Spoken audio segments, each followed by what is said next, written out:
weekly forecast video for cryptocurrencies. Starting with Bitcoin against the dollar. So this is the bearish max butterfly, but I would probably disregard that because the pitchfork is strong, and we did have a nice bounce off the shift channel, which I'll show you because this is the higher low here, and so we had that from the zigzag. And so we had a nice bounce off that. You can see how it respected it. So I think as long as we're above this, which is the 50%, it's quite tricky to see, at 37,176-ish. Assuming we hold that, then I'm going to be like pretty super bullish. Breaks that, we might break pitchfork, so 37,176-ish. But I think it's going to disregard this harmonic, and we're going to pay more attention to the pitchfork, which is clearly ascending. 50,000 is the fib extension, so that would be slightly unusual we get that far. It could happen. The indices do it all the time, so if they can do it, cryptocurrency can do it. So we could see 50,000, and that would be the 61.8 Fibonacci extension. So then it might come back into pitchforks. So just keep an eye on that 50%, and if it holds, that's great. If it breaks, not to worry too much, as long as the pitchfork holds. Don't want that to break, ideally. Bitcoin Cash, so support at 506 and resistance at 708. The channel is descending, but the pitchfork is ascending. So I think perhaps if looks like we're going to go into a squeeze over time. If we break pitchfork, we can probably come down to 317. Litecoin is a lot worse looking if it breaks pitchfork.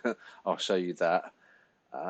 So yeah, just keep an eye on those levels if you are trading this. I don't know anyone who is, but in case you are, there's your supports and there's your resistance there.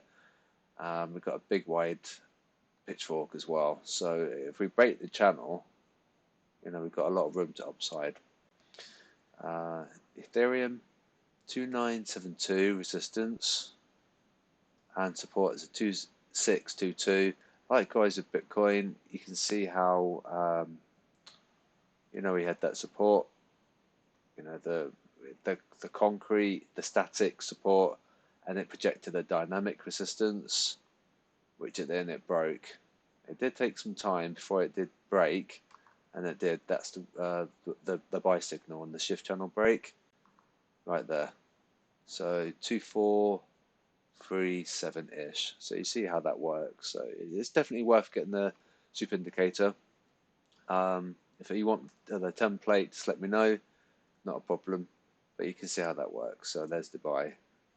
Litecoin, like I was saying just now on the Bitcoin Cash.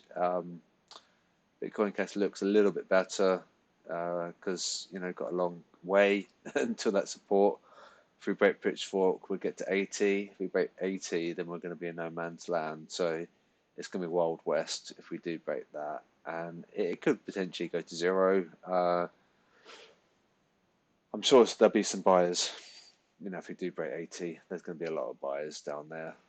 Just like speculative, bulls. So yeah, a bit tricky on Litecoin, not as bullish as the others. And we've got the harmonic that's bearish as well. Pitchfork is ascending, the channel is descending. So keep an eye on 123, 168. And that's going to wrap up the videos. So we'll see what happens with Bitcoin. And I think we're going to have some resistance at 50,000, but that will suit me just fine. And we'll just wait and see what happens. So have a good day. If I don't speak to you, have a good week. And don't forget, next week I've got Wednesday, Thursday, Friday off. I've got some errands to do that I've been putting off for ages. So hopefully it helped, and I'll speak to you later.